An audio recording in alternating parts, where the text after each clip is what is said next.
Hi, good evening. So your name is Nicolas. Nicolas and Good evening, I'm François. François. Enchanté. Enchanté. So are you based here in Monaco or No, we are from France and Swiss. France and Switzerland? Great. And is this your first time in Monaco? Yes.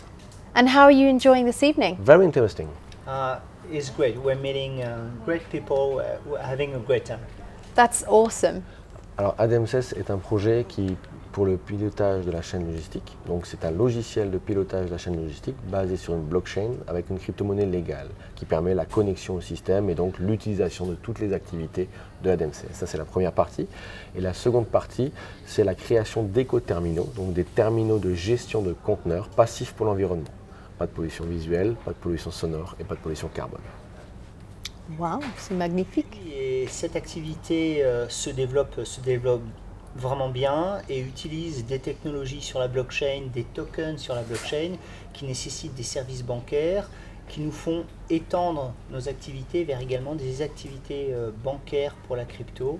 Et donc on est en train de mettre en œuvre la création d'une banque régulée en Suisse qui nous ouvre beaucoup de portes en l'occurrence sur d'autres activités, autour de la gestion des marchés de capitaux, les investissements, etc.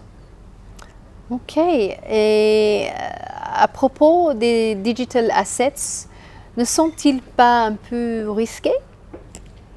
Votre avis C'est une question très intéressante parce qu'on l'entend un certain nombre de fois.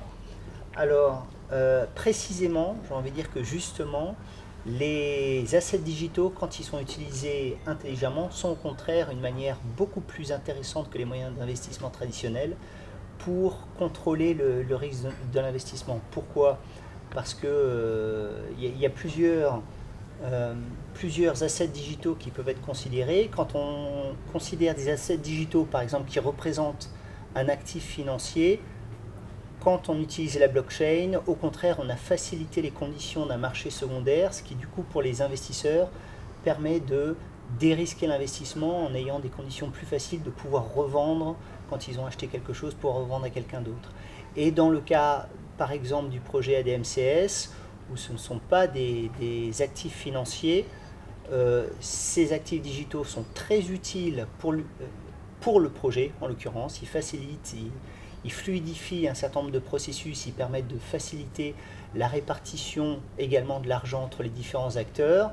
Et à côté de ça, quand on fait les choses bien, et c'est le cas sur le projet, on fait en sorte que cet actif a ses coûts qui sont sécurisés par un certain nombre d'usages qui font que le prix de l'actif ne s'écroulera jamais. Voilà.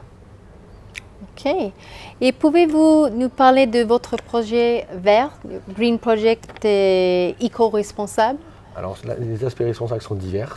On a dans le software, parce que le software va permettre de créer des nouveaux schémas d'activité, des nouveaux schémas de transport en utilisant ou des systèmes de transport qui sont éco-responsables, à l'hydrogène, à l'électrique, en maximisant le train, la barge, la multimodalité. Et sur la partie infrastructure, les écoterminaux vont permettre, par exemple, sur 6 hectares d'écoterminaux, nous créerons l'inversion carbone de 40 véhicules lourds jour. Ok. Et pouvez-vous nous parler de votre projet, schéma, roadmap et de quelle façon ce serait une bonne opportunité d'investissement? Aujourd'hui, nous avons sécurisé, grâce à un investisseur partenaire du projet, la partie écoterminal et la partie software.